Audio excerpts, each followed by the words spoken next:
This is the study, and I'm not going to jump into this right away, and if you read the title, you probably see why I'm not. The title is Protandim Attenuates Intimal Hyperplasia in Human Saphenous Veins Cultured Ex Vivo via a Catalase-Dependent Pathway.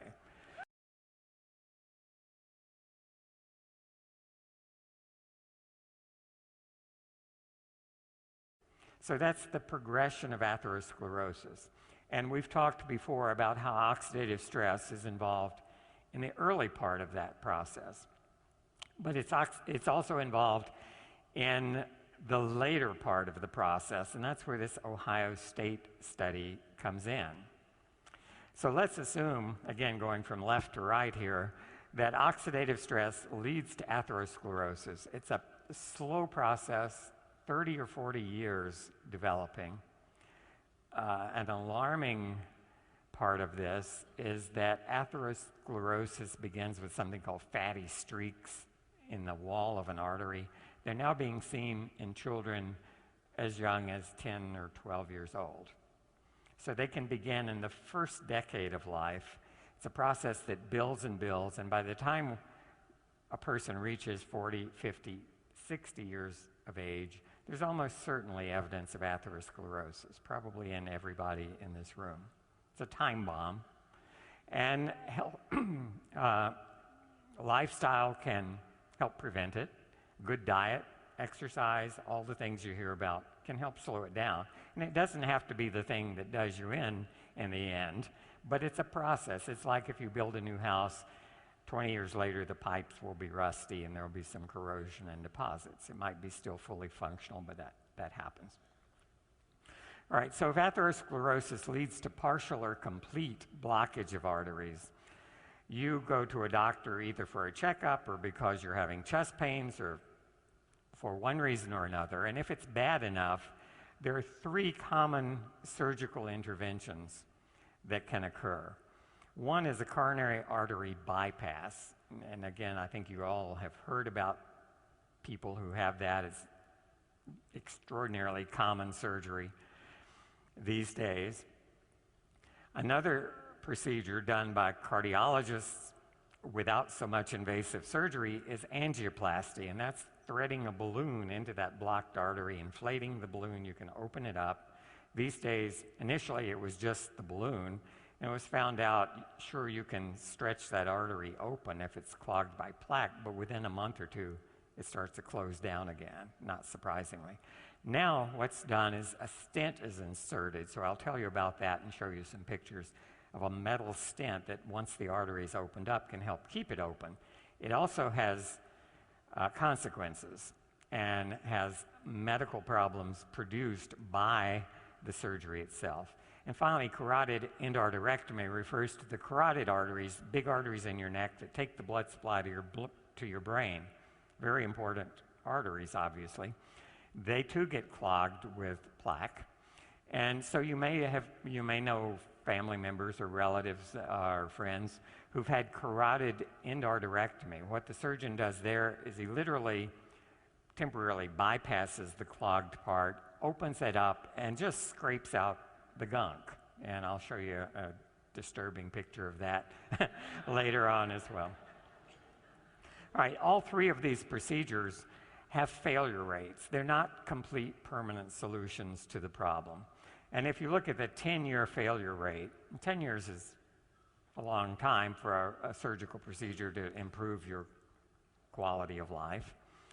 But with coronary artery bypass surgery, after 10 years, up to 50% of the grafts have failed. They're either almost completely blocked again, or they have been completely blocked. And so often, coronary artery bypass surgery has to be repeated, or some other one of these other procedures sometimes can help. With stents and angioplasty, they don't even last that long. Sometimes 4 or 5 years is about what you expect from a stent, and I'll show you the reason they fail.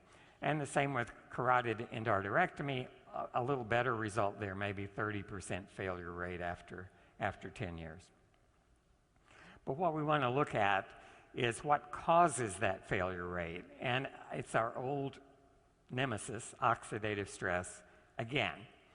Oxidative stress leads to something that was in the title of that Ohio State paper, intimal hyperplasia. So I'll show you what that means. And that's really the culprit that causes those opened vessels or bypassed vessels to clog up again after some years. Intimal hyperplasia is the problem, and what causes the intimal hyperplasia, at least in the context of the Ohio State study, was shown to be oxidative stress, something Protandim can help with. All right, do those words mean, intimal hyperplasia? It's simply a thickening of the wall of the blood vessel. So you might wonder, why didn't I say that in the first place? If you look at the cross section of a blood vessel, what you see is there's several layers. If you cut a copper pipe open, there's just one layer. It's copper. All right, that's the wall of that pipe. If you cut an artery open, you'll see there are three distinct layers. So the pink circle in the middle is the lumen. That's where the blood flows through the hole in the pipe. And the innermost layer is called intima, which means innermost. All right? Physicians have a way of making things more complicated than they should be, maybe. The media is the next layer, that pink layer. That means middle, or the one in the middle. And the outer layer is called adventitia. So there's three distinct layers.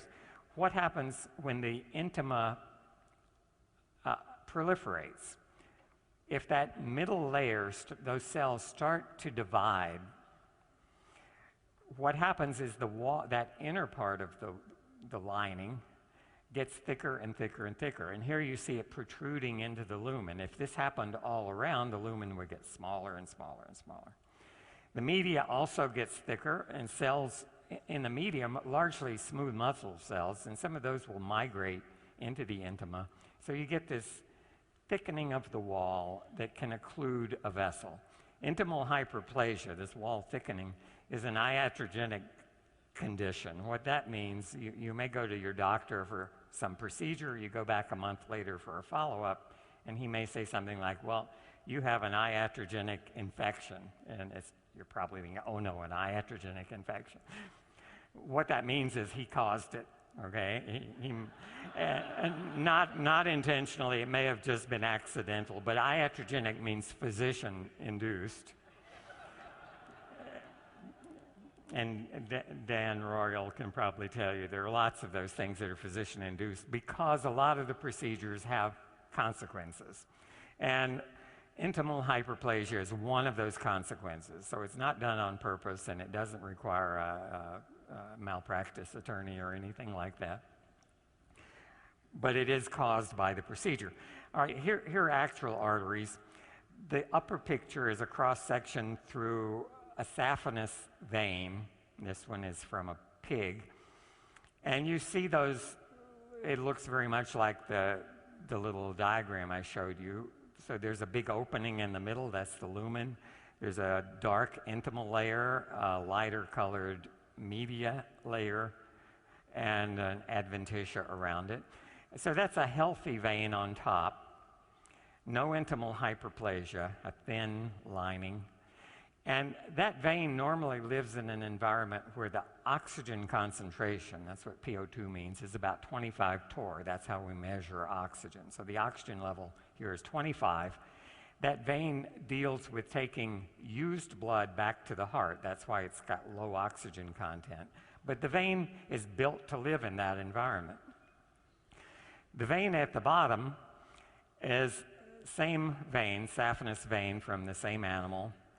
And this section of the vein was cultured at high oxygen, 125, so it's 5 times higher. And that's close, that's a little higher than arteries see, but it's close. Arteries normally see 100 torr concentration of oxygen. So that's the difference between veins and arteries. Veins carry low oxygen blood, arteries carry high oxygen blood. And oxygen, believe it or not, is toxic. You may think oxygen is good for you, and it is good for you. You die if you don't have oxygen. But you might be surprised if we took a healthy young adult rat who's breathing here at sea level an atmosphere that's 20% oxygen, 21% oxygen. If we put that rat in a plastic box and we gave him 100% oxygen, which is only 5 times more than normal, in 72 hours that healthy animal would be dead because oxygen is that toxic. 5 times more would destroy his lungs and the animal would die. So when a heart surgeon, and I'm going to show you pictures of how this happens, takes a piece of a vein from your leg and uses it as new plumbing to go around an artery in your heart, he's asking a vein to do an artery's job, and it's going to see much higher oxygen than it's used to seeing. And it does a good job, but it pays a price and it suffers. Why is artery bypass surgery done? If this represents, here in a very simple picture, an artery in your heart, and you develop plaque over the course of 10 or 20 or 40 years, again, you see the lumen of the artery is closing up, and the artery, by the way, is at 100 torrs, high oxygen. So the surgeon will take a piece of vein from your leg, and just like a plumber might put in a new pipe around a clogged, if you have a drain pipe and a tree has grown through it with roots, you'll put in a new piece of pipe to bypass the problem, the obstruction. And that's what this vein is used for. So on the surface of your heart, you have a bypass around it. Now, the problem is that vein, which should be seeing oxygen at a level of 25, is now seeing oxygen at a level of 100. It causes oxidative stress uniquely to this vein, and the result is the walls of the vein thicken and will eventually obstruct the lumen to the point where it may close up and clog. So where does the Ohio State study come in? And I'm going to quickly take you through the results. It measured the wall thickness in human saphenous veins that were going to be used for surgery. The surgeon removes more than he needs because you don't want to run short of pipe if you're a plumber. So there's leftover pipe every time a person undergoes bypass surgery. That's what was used in this study.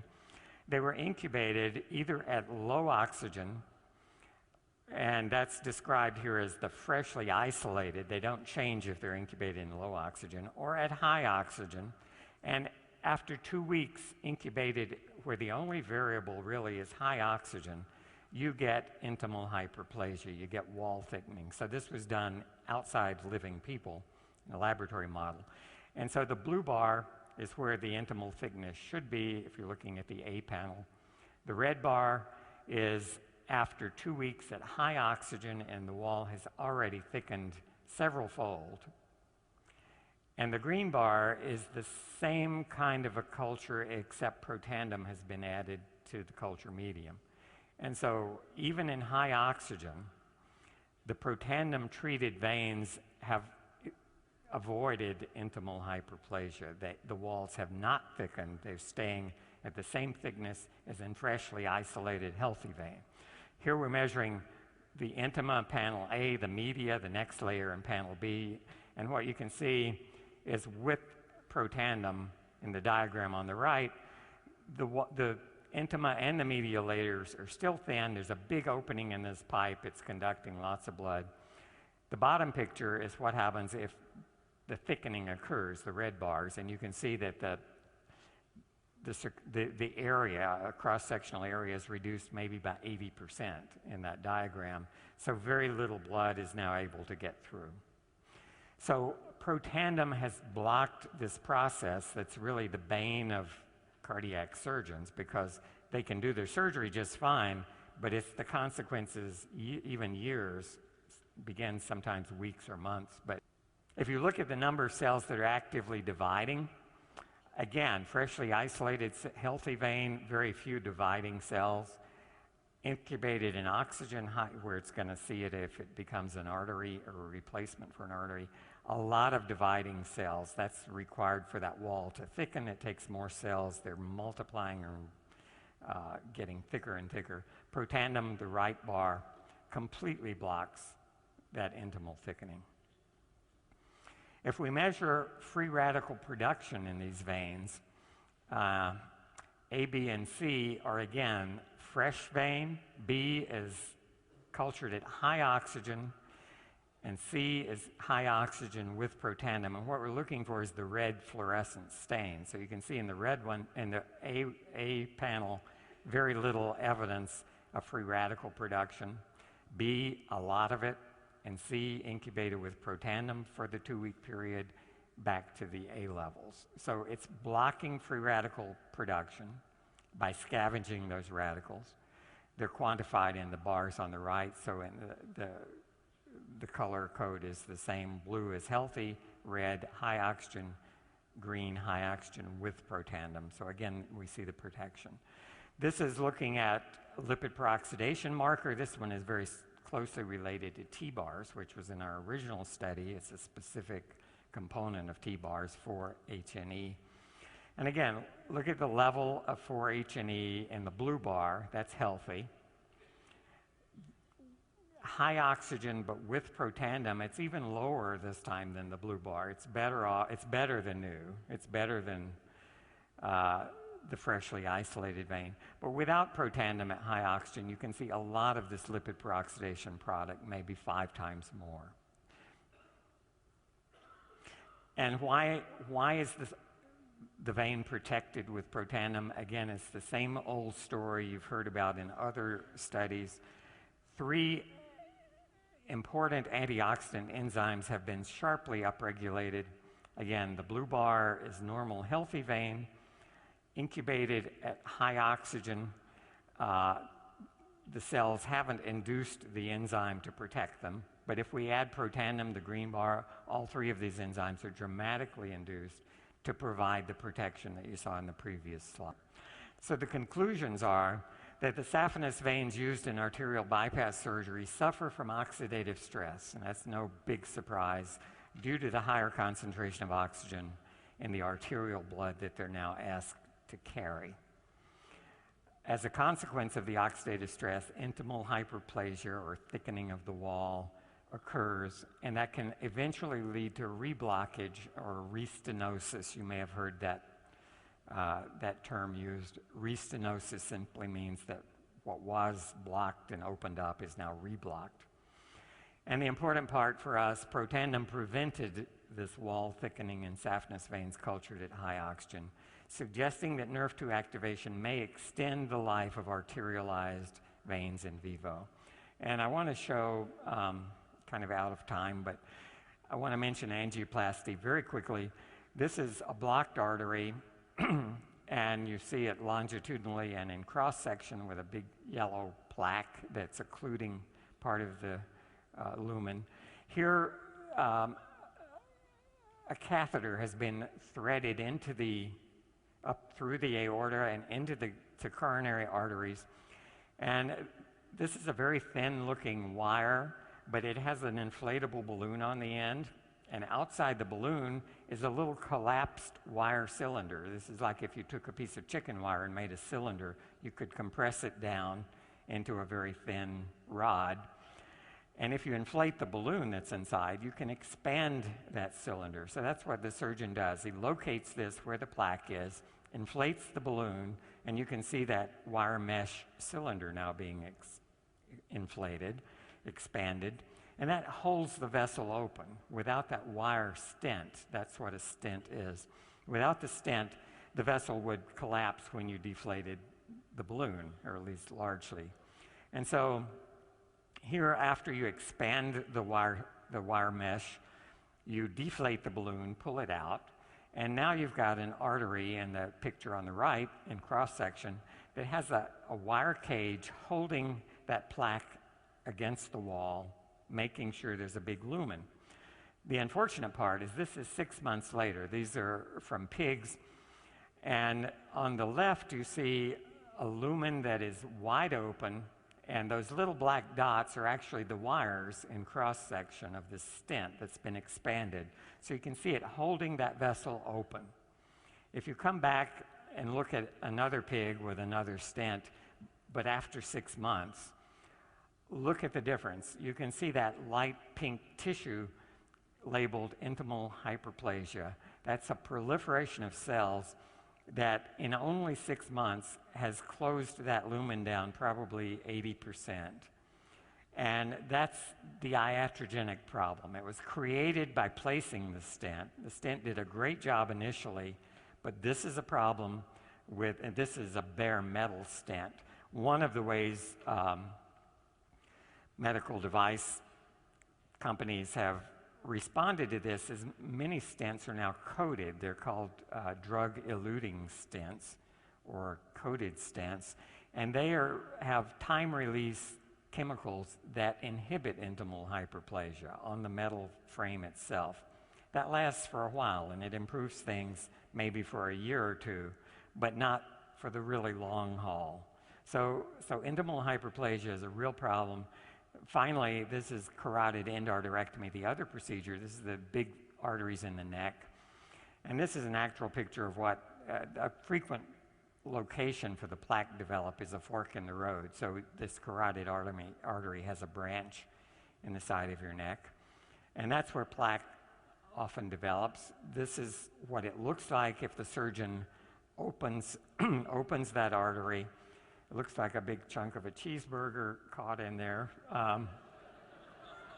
And what they do is they literally scrape. If you had a cheeseburger for lunch, I'm sorry, but they literally scrape that out and sew the artery back together. And it works with high success rate. I said after 10 years, about 70% are still fine. But that's a traumatic event for the artery. It's been opened up, the lining scraped out. And so these, when they fail, it's usually due to intimal hyperplasia as well.